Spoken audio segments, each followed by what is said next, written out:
এখন সংসদের তৃতীয় অধিবেশনের প্রথম বক্তব্য রাখবেন মিস্টার হারুন। মাননীয় সদস্য, আপনার সময় 5 মিনিট। ধন্যবাদ মাননীয় স্পিকার। মাননীয় স্পিকার, আমি এটা ভেবে অনেক গর্বিত যে আমি বাংলাদেশী। প্রকৃতির এই সবুজে শ্যামলে ভরা 6 ঋতু দিয়ে গড়া সুন্দর একটি দেশ যার নাম বাংলাদেশ।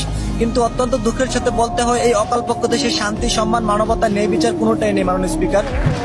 মাননীয় স্পিকার, আমরা এমন এক দেশে জন্মগ্রহণ করেছি যে দেশে আইনের চেয়েও মাদক কারবারিদের পাওয়ার বেশি। এমন এক দেশে জন্মগ্রহণ করেছি যে দেশে অন্যায়, অত্যাচার, অবিচল প্রতিনিয়ত ঘটে যাওয়ার পরেও এর কোনো প্রতিবাদ নেই। আর প্রতিবাদ করবি বা কে? যে প্রতিবাদ করে তার বেঁচে থাকার অধিকারে হারিয়ে ফেলে মাননীয় স্পিকার। মাননীয় স্পিকার, আজ আমরা উন্নতিশীল জাপান থেকে প্রায় 200 বছর পিছিয়ে কেন জানেন? তারা সরকারের আদেশ অনুযায়ী প্রতিদিন 8 ঘন্টা ব্যক্তিগত ডিউটি করার পরেও নির্দিষ্ট 2 ঘন্টা দেশ এবং দেশের উন্নয়নের লক্ষ্যে কাজ করে থাকে মাননীয় স্পিকার। আর আমরা কাজের পাশাপাশি একে অপরের পিছনে আঙ্গুল ঠেকাতে ব্যস্ত থাকি, চুরি, ছিনতাই, খুন খারাপি করে নিজে বড়লোক হওয়ার চেষ্টা করি মাননীয় স্পিকার। মাননীয় স্পিকার, যে দেশের সাধারণ মানুষ বেঁচে থাকে আইনের উপর ভরসা করে, সে দেশের আইন বিক্রি হয় মোটা অঙ্কের টাকার কাছে। যে দেশের মা বোনেরা রাস্তায় হাঁটলে সম্মান নয় ধর্ষণ হয়, সে অভিশপ্ত দেশে কিভাবে আল্লাহর রহমত আসবে মাননীয় স্পিকার?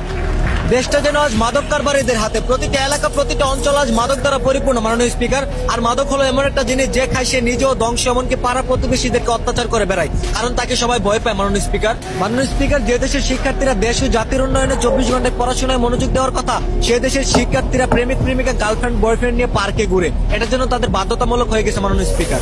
যে দেশে স্কুল ড্রেস পরে শিক্ষার্থীরা ভালোবাসার মানুষ নিয়ে পার্কে জড়িয়ে ধরে বসে থাকে, বুকরা হিজাব পরে টিকটকে নাচানাচি করে, সেই জাতি কখনো দেশের উন্নয়নের আশা করতে পারে না মাননীয় স্পিকার।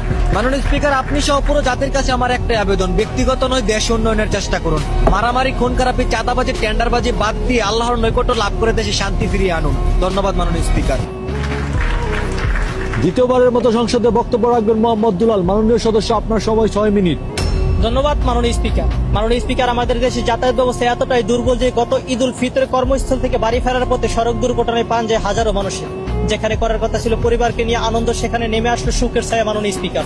মাননীয় স্পিকার, আমাদের দেশে সড়ক দুর্ঘটনায় যতগুলি মানুষের প্রাণ যায়, মনে হলে ইরান, আমেরিকা, ইসরায়েলের যুদ্ধ এতগুলি প্রাণ ঝরে মাননীয় স্পিকার।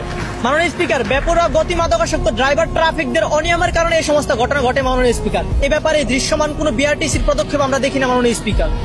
মাননীয় স্পিকার, বেপরোয়া গতি, মাদকাসক্ত ড্রাইভার, ট্রাফিক অনিয়মের কারণে এই সমস্ত ঘটনা ঘটে মাননীয় স্পিকার। এই ব্যাপারে বিআরটিসির দৃশ্যমান কোনো পদক্ষেপ চোখে পড়ে না মাননীয় স্পিকার। মাননীয় স্পিকার, আমাদের সবার একটাই অনুরোধ, এবার ঈদ উল আজহা উপলক্ষে কর্মস্থল থেকে বাড়ি ফেরার পথে যাতায়াত ব্যবস্থার কারণে যেন কোনো মায়ের বুক খালি না হয় মাননীয় স্পিকার। ধন্যবাদ।